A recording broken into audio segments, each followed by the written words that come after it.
안녕하세요. 반값보험료 만들기입니다. 오늘은 구독자님 댓글 답변 드리는 Q&A 87편 영상 준비해 봤습니다. 자, CI 보험이 곧 만기인데 해지해서 환급금 받을까요? 설계사분이 그런 제안을 하셨다고 하셔서 제 의견 한번 드려보고요. 기초생활수급자나 차상위 계층도 실비보험 꼭 가입해야 되는지 이런 질문이 계속 들어옵니다. 그래서 재난적 의료비 지원 사업이란 게 또 있는데 이거 설명하면서 같이 이야기 한번 좀 해보도록 할게요. 그리고 20년 중 5년 납입한 관열 수술비 유지할까요? 뺄까요? 이런 질문까지 한번 답변 드려보도록 하겠습니다. 자, 보시고 리모델링 하실 때 참고 한번 해보세요. 시작해 보도록 하겠습니다.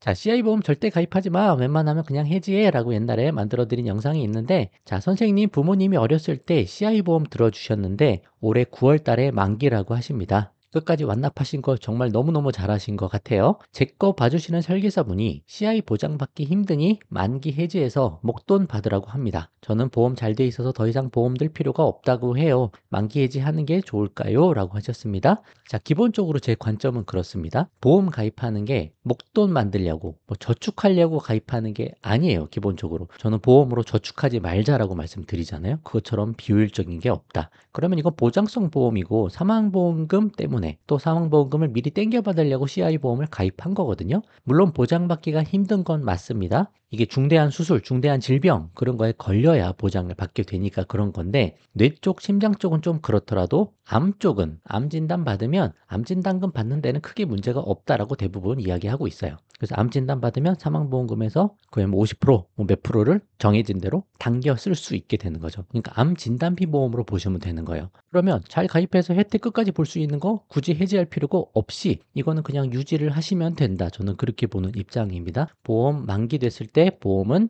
해지하는 게 아니고 그냥 완납하시고 혜택을 계속 보는 거예요. 죽을 때까지. 이거 해지하시면 안 되는 거예요. 완납하기도 힘든데 기껏해서 완납하고 그거를 해지하는 그런 우는 범하지 않았으면 좋겠습니다. 그래서 암 진단비가 어느 정도가 준비가 되는 거예요. CI보험에서 얼마를 당겨 쓸 수 있는지를 판단을 하시면 되죠. 그러면 내가 암 진단비 준비하고 싶은 게 예를 들어 한 5천만 원이다. 그럼 CI에서 당겨 쓸 수 있는 게 한 3천만 원 된다. 라고 하시면 지금 다른 보험은 잘 돼 있다고 하시는 거 보니까 이거 외에도 보험이 충분히 더 있으신 거죠. 그럼 거기서 암 진단비 좀 줄이시면 되죠. 다른 보험에 암 진단비가 5천이 있어요. 그럼 여기 CI로 땡겨 쓸 수 있는 게 예를 들어 2천이 있어요. 그럼 내 목표하는 금액이 한 5천이면 추가로 가입된 보험에서 암 진단비를 그만큼 삭제해서 보험료를 세이브할 수 있는 거죠. 그런 리모델링 방법도 있으니까 기존에 잘 가입하고 완납하는 거 해지할 필요 없다. 그런 관점도 참고를 해보세요.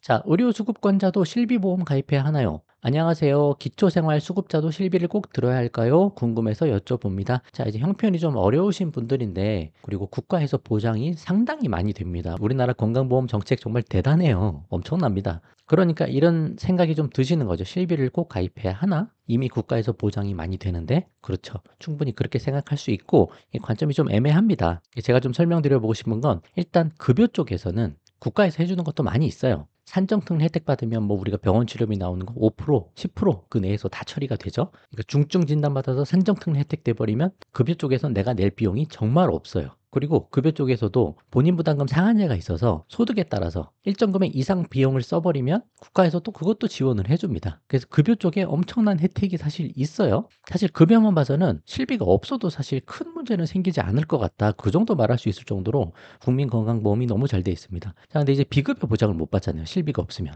근데 비급여도 국가에서 보장을 해줍니다. 그 내용 한번 설명드려 볼게요. 자, 재난적 의료비 지원 사업이라는 게 있어요. 이게 소득에 따라서 지원하는 비율이 다릅니다. 이거 뭐 다 설명할 수는 없는데 나중에 한번 여러분 찾아보세요. 내가 소득이 조금 많지 않다. 예를 들어 중위소득. 그러니까 우리나라 전 국민을 쫙 나래비 세워가지고 딱 중간에 있는 사람. 그 사람의 소득을 중위소득이라고 보고 그 소득보다 50% 미만이다. 또 50에서 100%다. 100에서 200%다. 아니면 기초생활수급자다. 차상위 계층이다. 그러면 이게 발생한 병원 치료비에 이만큼을 지원을 해준다는 거예요. 80%까지 지급이 된다. 근데 본인 부담 의료비가 그럼 뭐냐? 여기 밑에 보시면 급여에서도 우리가 본인이 일부 내야 되는 게 있잖아요. 건강보험에서 내주는 게 있고 우리가 내야 되는 게 있고 또 전액 본인 부담금도 있습니다. 그리고 비급여도 있죠. 비급여 전부 다 우리가 내야 되죠. 그리고 여기서 지원 제외 항목을 빼고 이거 뒤에 설명드릴 건데 이만큼 비급여 포함해서 이만큼에 대한 의료비 부담금의 총액의 80%, 70%, 60%, 50% 보장이 된다는 거예요. 그러니까 비급여도 포함해서 보장을 해준다. 그러면 기초생활수급자나 차상위 계층은 비급여 포함해서도 80%까지 보장이 되니까 이런 경우만 따지면 사실 실비가 없어도 되죠. 다만 본인 의료비 부담의 총액이 80만 원 초과했을 때 그때부터 이제 보장이 되니까 80만 원 이하로 비용이 나오는 거, 뭐 50만 원, 60만 원 나왔다. 그러면 그런 거는 이런 거 보장이 안 되는 거죠. 그러니까 크게 비용 지출이 나왔을 때 소득 대비 큰 병원비가 나왔을 때 이런 거 보장을 해준다라는 걸로 보시면 되는 건데 이런 약간의 공백은 있습니다. 근데 이런 걸 따지고라도 비급여까지도 이런 상황에서 보장이 되는 이런 막강한 또 국가의 정책들이 있다. 그 생각을 해보시면 좋은데 그렇다고 실비를 가입하지 말아야 되냐라는 건 아니에요. 제가 조금 더 설명해 볼게요. 자, 지원 범위도 연간 5천만 원 한도 내에서 뭐 80%에서 50% 이렇게 지급한다 나와 있고 근데 문제는 지원 제외 항목이 좀 있습니다. 아까 앞에서 말씀드린 게 본인 부담 의료비 총액에서 이 정도 비율로 지급을 하는데 지원 제외 항목은 빼고 한다 그랬잖아요. 지원 제외 항목에서 이런 것들 미용 성형 이거 어차피 실비에서 보상 안 하고 간병비 보장 안 되죠. 그리고 한방 첩약 수술 도수 치료 뭐 여러 가지 많이 있는데 실비랑 비슷한 부분도 있지만 요양병원에서 발생한 의료비를 이 재난적 의료비 지원 사업에서는 보장을 안 한다라는 거 참고를 하시면 좋을 것 같습니다. 자, 병원비 많이 나오는 게 어디서 나와요? 요양병원에서 많이 나와요. 요양병원에 한번 입원하게 되는 상황이면 평균 재원일이 한 5개월에서 6개월 정도 됩니다. 그러니까 뭐 뇌졸중 때문에 뭐 치매 때문에 장기 요양해야 되는 그런 경우들이 있잖아요. 다 요양병원에서 되는 거거든요. 근데 실비에서는 요양병원에서 발생하는 의료비가 보장이 됩니다. 포함돼 있어요. 물론 거기서 간병이 쓰는 거 그거는 실비에서 보장이 안 되지만 치료하는 거 그리고 거기서 들어가는 비용 다 보장이 되는데 지금 이 사업에서 이게 빠져 있으니 재난적 의료비 지원 사업에서도 우리가 받지 못하는 공백이 있다. 그거 말씀드리려고 하는 겁니다. 그래서 꼭 이거 요양병원에 다 가는 거 아니거든요. 이렇게 장기 요양하는 사람이 그렇게 많은 것도 아니에요. 어떻게 보면. 짧게 있다가 나오시는 분들도 계실 수 있고 바로 요양원에 가실 수도 있고 뭐 여러 가지 케이스 중에 이런 게 보장이 안 된다라는 거 좀 기억을 하시고 그래서 실비보험을 가입해야 되냐 말아야 되냐 뭐 60대 70대 넘어가면 3만 원 4만 원 정도 할 것 같거든요. 4세대 실비 가입하시면 형편이 어려우시면 어쩔 수 없죠. 이건 포기하셔야죠. 한데 내가 조금 이 정도 낼 수 있다. 한 달에 한 3, 4만 원 정도 조금 낼 수 있는 형편이다 라고 생각하시면 실비를 별도로 가입하시는 것도 도움이 충분히 될 수 있겠습니다. 이런 거 중요한 부분 보장이 되는 거니까요. 또 앞에서 본인 부담 의료비 총액이 80만 원 넘을 때 이게 보장이 되는 거잖아요. 실비 가입했으면 80만 원 미만 쓰더라도 거기에서 급여 80% 비급여 70% 보장이 또 되니까 틈새 공백을 메워줄 수 있을 것 같다. 그런 생각이 좀 듭니다. 이거 정답은 없는 부분이에요. 형편이 좀 어려우실 수도 있으니까 무조건 가입하세요라고 말씀드릴 수도 없는데 할 수 있으면 하면 좋다. 또 자녀들이 조금 도와주실 수 있으면 그렇게 해서라도 실비보험 하나 별도로 가입해 주시는 것도 도움이 될 수 있다. 하지만 이거 자체로도 큰 의료비의 지출은 좀 막아줄 수 있는 부분이 있기 때문에 국가정책이 상당히 잘 돼 있습니다. 그런 것들 참고해서 결정을 한번 해보시면 좋을 것 같습니다. 제 의도는 아시겠죠? 하실 수 있으면 하면 좋다. 정 어려우면 어쩔 수 없이 안 하셔야죠. 그 정도 의견 드려볼 테니까 상황에 맞게 결정해보시고 참고하셔서 결정해보시면 좋겠습니다.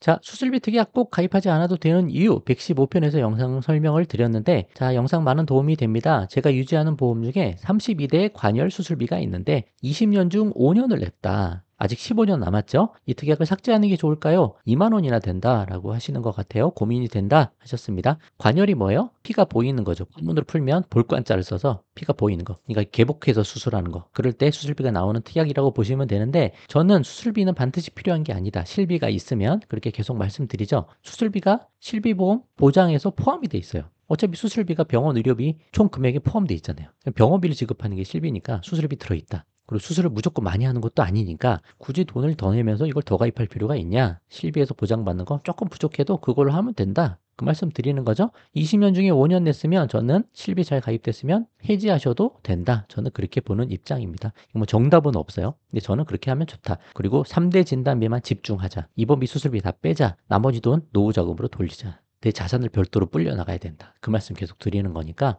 우선순위를 정하시고 결정하시면 좋습니다. 근데 만약에 20년 중에 한 15년을 납입했어요. 5년 남았어요. 그러면 저는 그냥 다 내시고 혜택 보세요. 그런 말씀도 많이 드립니다. 많이 냈고 조금만 더 내면 그냥 평생 보장받을 수 있으니까 아깝잖아요. 이거는 많이 냈고. 그런 경우는 완납하지만 이 정도면 그냥 해지하셔도 저는 괜찮다라고 생각을 합니다. 참고하셔서 결정을 해보시면 좋을 것 같습니다. 자, 오늘은 여기까지 할게요. 도움되셨으면 구독과 좋아요 부탁드리고 공유도 많이 부탁드립니다. 마치겠습니다. 감사합니다.